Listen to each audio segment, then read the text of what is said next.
Eu comecei a tocar em 1980, mais ou menos, quando eu tinha 15 anos. A minha referência na época era Carlos Santana, porque eu escutava bastante as músicas do Carlos Santana, que era uma referência, sobretudo latina, assim, no mundo para guitarra rock, né? E aí, tentando tirar os solos do Santana, tudo, eu fui meio que me especializando assim na ideia de solar músicas e rock and roll, né?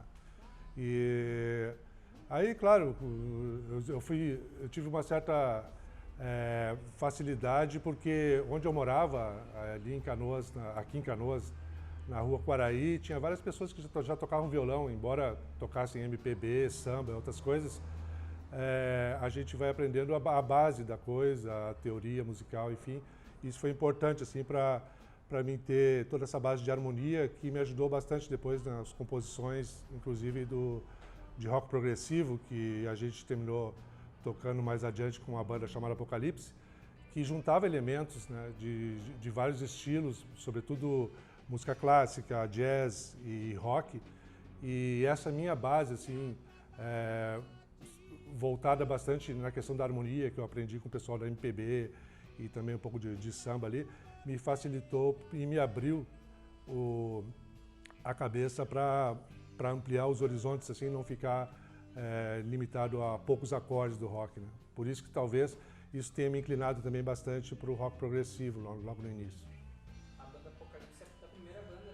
Sim, a primeira banda foi a banda Apocalipse, que a gente montou ela no Colégio São Paulo, que fica em Niterói, ali na esquina da Rua Lajeado com Alegrete. Havia uma turma lá que já estudava lá, de adolescentes, obviamente, né? E que todo mundo já curtia rock, assim, bandas como Pink Floyd, Jethro Tull, Deep Purple, Led Zeppelin, o rock clássico e também o rock progressivo. E trocando ideias com o pessoal, tudo, a gente começou a cada vez mais ficar inclinado, além de escutar as músicas, a fazer alguma coisa também, né? E aí a gente terminou descobrindo que as irmãs do Colégio São Paulo, que era um colégio católico, tinham alguns instrumentos lá, guitarra, baixo, bateria, e a gente conseguiu ter acesso a esses instrumentos, as irmãs emprestaram pra gente, e foi aí que surgiu a banda Apocalipse, porque o Alfeu Lisboa, o baterista, ele começou a praticar na bateria também nessa época com esses instrumentos das irmãs. Eu fui para a guitarra e aí logo em seguida a gente conheceu um vizinho do colégio ali, que era o Belcino Carlos, que tocava guitarra também e tinha suas músicas próprias. A partir daí a gente tinha a base do Apocalipse, que era eu, o Belcino e o Alfeu. A gente juntou também logo em seguida o André Carpes, que é o Cebola, que é uma figura bastante conhecida aqui em Canoas, no meio musical também. E também o Tony DiMaggio, que era, na época, um garoto que curtia bastante blues e Janis Joplin. E ele caiu no início como uma luva, assim, para aquele nosso rock rebelde que a gente começou a fazer, né? Como todo adolescente, enfim, que tem essa pretensão de fazer rock, assim, para meio que tentar dar uma sacudida nas coisas, porque na época, se a gente for ver, o estilo predominante, logo no início, lá em 80, ainda não era o auge total do rock and roll, né? Porque a gente sabe que a década de 80 no mundo todo foi aquele boom de bandas de rock, né? Mas ainda ali nós estava pegando o final da disco, etc. E a gente tinha muito, me lembro, que é uma coisa até relativamente infantil, né? A gente tinha um pouco de preconceito com essa quantidade de disco que rodava na época e tal, porque a gente era bem roqueiro, né? E aí a gente, bom, vamos romper um pouco com isso e vamos fazer uma banda de rock aí na contramão de todo mundo e tal, né? E aí surgiu o Apocalipse, fazendo um rock progressivo muito parecido com o que o Pink Floyd fazia, assim, em termos de estilo, né? Musical. Logo em seguida terminou saindo o André Cebola e o Tony DiMaggio, e a gente continuou com a base eu, o Alfeu na batera e o Belcino Carlos. Aí a gente se juntou com o Paulo Barbosa e Jorge Barbosa, que eles tinham um equipamento de banda de baile, que era um equipamento bastante robusto, e isso para nós foi algo assim estupendo, porque uma gurizada que não tinha dinheiro para nada, nem para comprar uma guitarra decente e tal, de uma hora para outra a gente tem o aporte de um equipamento que era possível fazer shows até grandes, né? E aí, nesse contexto, o Paulo foi tocar baixo com a gente, o Jorge teclado, e a gente começou daí a fazer show por vários locais aqui em Canoas, que culminaram assim em 82, com 2 amostras culturais que teve no Parque Capão do Corvo, ali o Getúlio Vargas, né? Essas amostras culturais reuniram várias bandas da época, foi um marco assim, a gente até compara, foi o Woodstock de Canoas, né? Porque os jornais da época, o Jornal do Comércio, Timoneiro e jornais aqui local, disseram que chegou a circular cerca de 20 mil pessoas nesses 2 dias ali de evento no Parque Capão do Corvo. Eu me lembro de estar tocando com o Apocalipse numa das noites da primeira mostra musical, e eu olhava assim, era um tapete de gente, sabe? Tinha milhares de pessoas à noite ali no Parque Capão do Corvo, e que nos deu uma certa satisfação de saber que era possível fazer rock em Canoas, juntar várias bandas, que na época tinha, olha, sei lá, ali naquele show deve ter tocado umas 10 bandas por aí, e tudo trabalho competente, assim, sabe? Tudo gente que se preocupava em fazer um trabalho muito bem feito. Tinha contrabanda. Nesse evento tocou também o Flávio Adonis, já na época, a gente com o Apocalipse, uma banda de jazz lá, Além da Terra. Então, era uma espécie de ambiente e diversificado, mas ao mesmo tempo muito rico, sabe? E depois, na sequência, alguns meses depois, se eu não me engano, teve a Mostra 2, que também foi no Capão do Corvo, também reuniu muita gente e tal. E aí, para nós, foi uma coisa espetacular, porque a gente já tinha um público já bastante fiel, assim, que o pessoal acompanhava a gente em tudo que era lugar. A gente tocava em São Leopoldo, eles iam, a gente tocou em Guaíba, eles iam também, e começamos a criar alguns fãs, né? E aí, depois, com o tempo, bandas em geral é difícil se manterem unidas, né? Porque é um somatório de problemas, e o principal problema de quase todo mundo é a questão do dinheiro, né? Porque todo mundo tem que se virar para sobreviver, e aí vai passando o tempo, as pessoas vão casando e tendo outros compromissos também, e vai ficando cada vez mais difícil. O Apocalipse se dissolveu nesse contexto, e eu montei uma outra banda chamada Habeas Almas. Habeas Almas, com um vocalista, nosso amigo, que até hoje toca comigo na Habeas Almas. A Habeas Almas retomou o trabalho esse ano, agora em 2020. Eu digo, retomou o trabalho colocando músicas agora nas redes sociais e em streaming também, porque a gente vinha tocando eventualmente, né? A Habeas Almas também fazia um rock clássico, assim, com influências do hard rock, mas também com alguns elementos pop. E a Habeas Almas, ela chegou a ter na época, na década de 80, no caso, no final da década de 80, ela teve 3 músicas rodando na rádio que recentemente era pop rock, agora que é a 107.1, na época era Felusp FM, rodava todos os dias na programação, então isso aumentou também o número de fãs e pessoas que gostavam do nosso som, né? Mas aí, também devido à dificuldade financeira, porque nessa época, na década de 80, 90, ainda era muito difícil conseguir reunir recursos para se fazer gravações de qualidade profissional em estúdios bons. E a gente, aí com a dificuldade financeira, tudo começou a ficar cada vez mais difícil levar adiante o trabalho fazendo gravações, né? E também para completar essa questão de ter mais ou menos se encerrado a banda por um determinado período, o nosso vocalista, o Jorginho da Garibaldi, o Jorge Maurício Pereira, ele foi estudar voz no Rio de Janeiro, né? E ele mora no Rio de Janeiro até agora, né?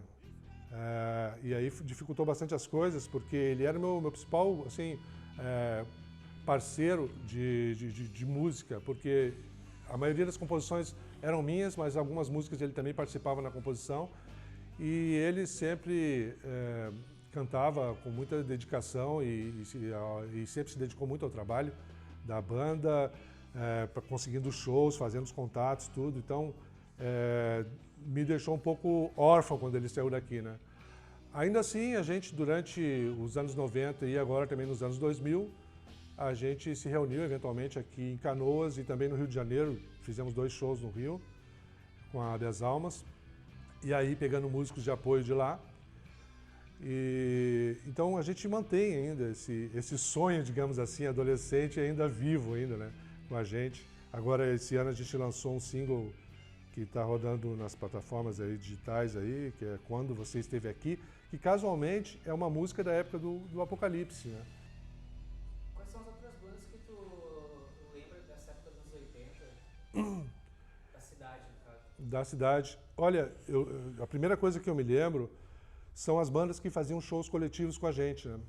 Então, logo no início, falando do Apocalipse, tinha uma banda que tinha uma grande influência do jazz e do fusion jazz, o rock progressivo também, que se chamava Sem Tempo, que tocava o Marco Meira e o Rogério. Tinha a banda Além da Terra, que eu me lembro que era do Pedrão na bateria, que também fazia um trabalho bem legal. A Contrabanda, que fazia um som meio acústico, assim, né? Lembrava na época, como a gente tinha as referências também, ainda do Woodstock, a Contrabanda lembrava um pouco o Crosby, Stills, Nash Young, assim, que fazia um folk de violão e tal. E depois, mais adiante, já na época da Habeas Almas, aí no início dos anos 90, eu lembro também de quais as bandas que faziam show com a gente. A gente fez show com a Crise também, que era uma banda de rock pesado, tá? Quase um heavy metal assim, do Gerson e o Veveto, são 2 irmãos.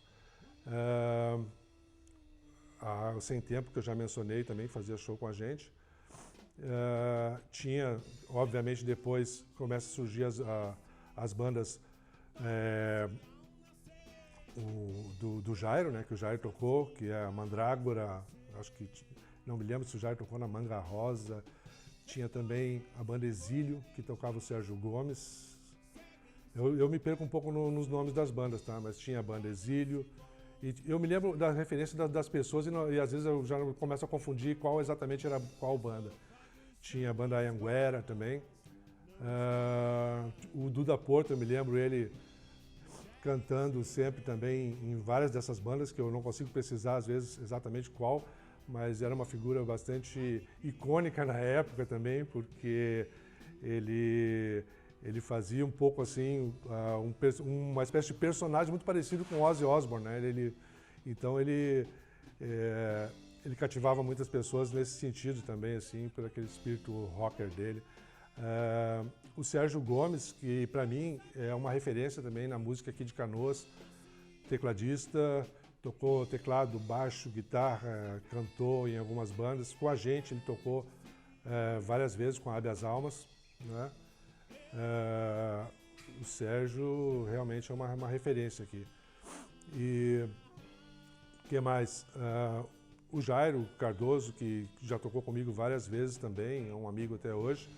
O Jairo sempre esteve presente nessas bandas todas, inclusive nas bandas de cover, né? Porque eu estou dando assim o foco aqui tudo que eu estou falando com as bandas que faziam som original e tal, música própria. Mas nesse meio também, mantendo aquecida, assim, digamos, a cena de Canoas rock, teve muitas bandas covers, né? Como a própria Blackout, que foi uma referência também aqui, do Rogério, do Jairo, do Cid, que faziam um som bem legal e bem competente também, né? A gente também teve uma banda cover chamada Maze, que juntou alguns desses músicos aí, e a gente tocava aqui na Noite de Canoas aí durante muitos anos, e não só de Canoas, mas de toda a área metropolitana, né? E esse somatório, esse caldeirão todo de bandas covers, junto com as bandas que faziam música própria, eu acho que somaram muito assim, em relação à cultura de Canoas, né? Porque as pessoas que sei lá, já estão na faixa mais de 40 anos por aí, né? que pegaram esse período na adolescência e também um pouco mais adiante, tem forte essa referência de que quando se falava em música aqui em Canoas, eram sempre, assim, frequentemente os mesmos personagens, né? Que as pessoas encontravam, assim, né? E muitos dos que eu citei aqui agora estavam nesse contexto, porque entra ano e sai ano, né? E a gente vê que para uma banda que está iniciando, né, é muito difícil mostrar um trabalho autoral, porque, primeiro, o trabalho autoral tem que conquistar um público para poder ter o retorno do público poder ir a algum show ou consumir de alguma forma. Agora temos bastante facilidade na internet com as mídias, com YouTube, com Spotify, com todas essas possibilidades de mostrar o trabalho, mas ainda assim eu acho que para se resgatar um público fiel mesmo, eu acho que é preciso show, sabe? É preciso botar a cara para bater e mostrar em cima do palco com essa interação com as pessoas. Eu acho que isso é o mais importante. Obviamente, né, que agora está muito mais fácil para se mostrar o trabalho, mas por outro lado também termina se diluindo, porque tem muito trabalho que às vezes não é de boa qualidade e as pessoas ficam meio perdidas, assim, né? Escuta um pouco, não gostei, e aí começa a ficar até um certo preconceito. Agora, quando se vê em cima do palco e as pessoas realmente mostram o que veio, mostram que estão estudando música, mostram que estão se dedicando, e mesmo aqueles que tecnicamente não estão muito desenvolvidos, mas estão mostrando alguma coisa original, alguma coisa com dedicação, eu acho que isso é o que realmente vale, né? E para isso eu acho que precisaria mais espaço, assim, né? Porque o poder público tem essa capacidade de colocar recursos nisso aí e fazer a coisa andar. Bom, Canoas é uma cidade, assim, a primeira coisa que me vem é uma cidade industrial, né? Tem muitas indústrias e tal. Uma cidade que eu acho que ainda mantém, assim, alguns laços importantes com o seu passado, né? Porque as pessoas, eu pelo menos, o meu círculo de amizade, as pessoas ainda são muito próximas, assim. E então, para mim, falar sobre Canoas, eu que vivi a vida toda aqui, né? Eu vou lembrar de coisas bem antigas, assim, desde a época que a gente ia lá no Rio Gravataí, às vezes, assim, tomar banho, né? Hoje em dia nem pensar nisso, que o rio está totalmente poluído e sempre foi perigoso. E também a questão de Canoas dos parques, né? Que eu acho que são muito importantes, não só o Getúlio Vargas que eu citei, mas o outro ali do bairro Fátima ali, que agora me fugiu o nome, tá? Que são espaços assim abertos que propiciam as pessoas se encontrarem e também interagirem de alguma forma em termos até culturais. Agora, Canoas, se a gente for ver, não tem muitos atrativos assim em termos turísticos, né? É até difícil isso. Às vezes me perguntam isso, até às vezes pessoas de fora, até do Brasil, porque como eu trabalho com sistemas, às vezes eu tenho contato com pessoas lá de fora, o que tu tem na tua cidade assim, de mais importante? Diz, poxa, a coisa que mais me lembra da minha cidade são as pessoas, sabe? Alguma atração turística grande a gente não tem, mas eu vejo que Canoas tem muito forte essa questão aí da amizade, tá? Que para mim é importante, as referências que eu tenho de amizade, a maioria são aqui, que é a minha terra natal. E também a questão do trabalho, né? Eu vejo muita gente batalhando, muita gente trabalhando e, como eu falei, por ser uma cidade industrial, ela remete muito isso à questão do trabalho, né? Que as pessoas se esforçam e estão batalhando cada um por seus sonhos, né?